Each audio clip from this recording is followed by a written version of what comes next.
안녕하세요. 보험은 김상진입니다. 오늘은 직장인이라면 꼭 알아야 할 내용을 말씀드리겠습니다. 출근하거나 퇴근하는 길에 교통사고가 나면 대부분 가장 먼저 자동차 보험회사에 사고를 접수합니다. 그런데 여기서 자동차 보험만 생각하면 놓칠 수 있는 보상이 있습니다. 바로 출퇴근재해 산재보험입니다.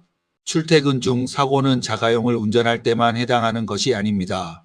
버스나 지하철을 타고 이동하다 다친 경우, 자전거를 타다가 사고가 난 경우, 심지어 걸어서 출근하거나 퇴근하던 중 다친 경우도 출퇴근재해로 인정될 수 있습니다. 다만 아무 사고나 인정되는 것은 아닙니다. 집과 회사 사이를 통상적인 경로와 방법으로 이동하던 중 발생한 사고여야 합니다. 개인적인 약속이나 볼일 때문에 이동 경로를 크게 벗어났다면 산재 인정이 어려울 수 있습니다. 따라서 사고 장소와 이동 목적, 출퇴근 경로를 정확히 확인해야 합니다. 그렇다면 자동차 보험과 산재 보험 중 어떤 것을 먼저 처리해야 할까요? 무조건 한 가지만 선택해야 하는 것은 아닙니다. 동일한 손해를 두 곳에서 중복으로 받을 수는 없지만 산재 보험에서 지급되지 않는 손해는 자동차 보험으로 추가 청구할 수 있습니다. 특히 본인 과실이 있는 사고라면 산재 보험을 먼저 검토할 필요가 있습니다. 자동차 보험의 합의금과 손해배상금은 사고 과실 비율에 영향을 받습니다. 반면 산재보험은 근로자의 과실보다 해당 사고가 출퇴근재해인지 여부를 중심으로 판단합니다. 따라서 본인에게 일부 과실이 있더라도 출퇴근재해로 승인되면 산재보험급여를 받을 수 있습니다. 산재보험으로 받을 수 있는 대표적인 보상은 세 가지입니다. 첫 번째는 요양급여입니다. 진찰, 검사, 수술, 입원, 약제비, 재활치료 등 산재에서 인정하는 치료비를 지원받을 수 있습니다. 다만 모든 비급여 치료비가 무조건 지급되는 것은 아닙니다. 승인된 상병과 치료의 필요성이 인정되어야 합니다.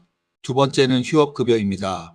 사고 치료 때문에 일을 하지 못하고 임금도 받지 못했다면 일정 요건에 따라 평균 임금의 70%를 받을 수 있습니다. 단순히 병원에 다녔다는 이유만으로 지급되는 것은 아니고 실제로 일을 하지 못했고 임금 손실이 발생했는지가 중요합니다.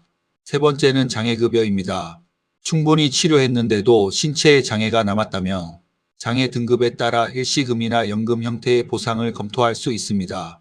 사고가 크거나 후유증이 예상된다면 자동차 보험과 조기에 합의하기 전에 장애 가능성까지 확인해야 합니다. 산재보험으로 먼저 치료받았다면 자동차 보험에서는 어떤 항목을 받을 수 있을까요? 대표적인 항목은 위자료입니다. 산재보험에는 정신적 손해에 대한 위자료가 없기 때문에 상대방에게 손해배상 책임이 있다면 자동차 보험을 통해 청구할 수 있습니다. 또한 산재에서 인정되지 않은 치료비, 실제 소득과 산재 휴업급여의 차액, 후유장애에 따른 추가 손해도 자동차 보험으로 검토할 수 있습니다.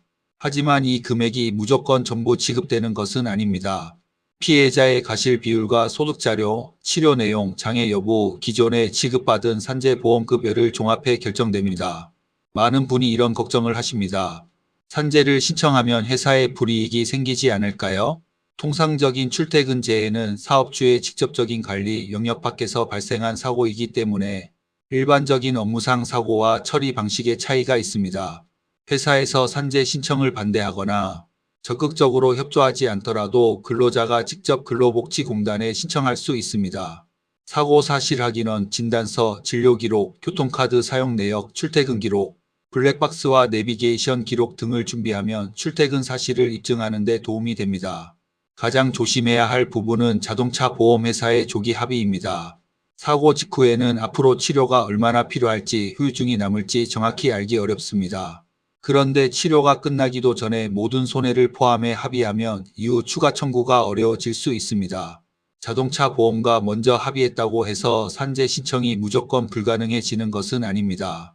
하지만 이미 같은 성질의 손해배상금을 받았다면 산재보험급여가 조정될 수 있습니다.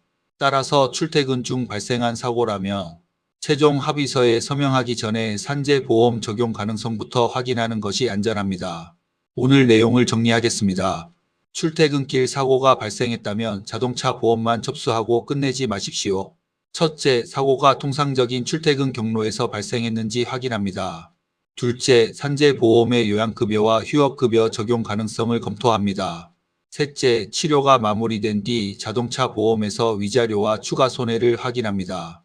넷째, 치료가 끝나기 전에는 조기 합의를 신중하게 결정해야 합니다. 사고 이후의 보상은 어떤 제도를 알고 어떻게 활용하느냐에 따라 크게 달라질 수 있습니다. 영상이 도움이 되셨다면 구독과 좋아요 부탁드립니다. 보험금 청구와 보상 과정에서 궁금한 점이 있다면 댓글로 남겨주세요. 지금까지 보험의 가치는 보상입니다. 보험 설계사 김상진이었습니다.